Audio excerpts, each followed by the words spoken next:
இன்றைக்கு மார்னிங் இந்த வெண்பூசணி ஜூஸ் வந்து போட்டு குடிக்க போகிறேன். இது கூட வந்து கருவேப்பிலை ஆட் பண்ணால் நல்லாயிருக்குமா இல்லையான்னு தெரில, அதனால் அதை ஸ்கிப் பண்ணிட்டேன் நான். வெறும் வெண்பூசணி மட்டும் வச்சு ஜூஸ் போட போகிறேன். இந்த ஃபுல்லாக இருக்கிறது வந்து பார்த்திங்கன்னா 2 பேர் குடிக்கலாம். ஆனால் என் ஹஸ்பண்ட் வந்து குடிக்காமல் போயிட்டாங்க. நான் ஒரு ஆள் மட்டும்தான் இப்போ வந்து போட்டு குடிக்க போகிறேன்.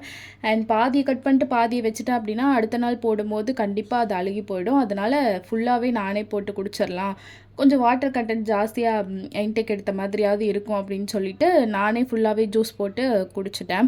அண்ட் இந்த ஜூஸ் குடிச்சிட்டு கொஞ்சம் நேரம் கழித்து மார்னிங் பிரேக்ஃபாஸ்ட்டாக என்ன எடுத்துக்கிட்டேன் அப்படின்னு பார்த்தீங்கன்னா ஃப்ரூட்ஸ் எடுத்துக்கிட்டேன். ஒரு ஆப்பிளும் ஒரு கொய்யாப்பழமும் கட் பண்ணி அதை தான் வந்து பிரேக்ஃபாஸ்ட்டாக எடுத்துக்கிட்டேன்.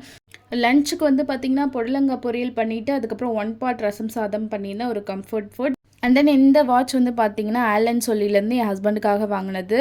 ஒரு 900 ருபீஸ்க்கு பயங்கர ஒர்த்தாக இருந்துச்சு. இதோட லிங்க் வந்து உங்களுக்கு டிஸ்கிரிப்ஷனில் கொடுக்குறேன், செக் பண்ணி பாருங்கள்.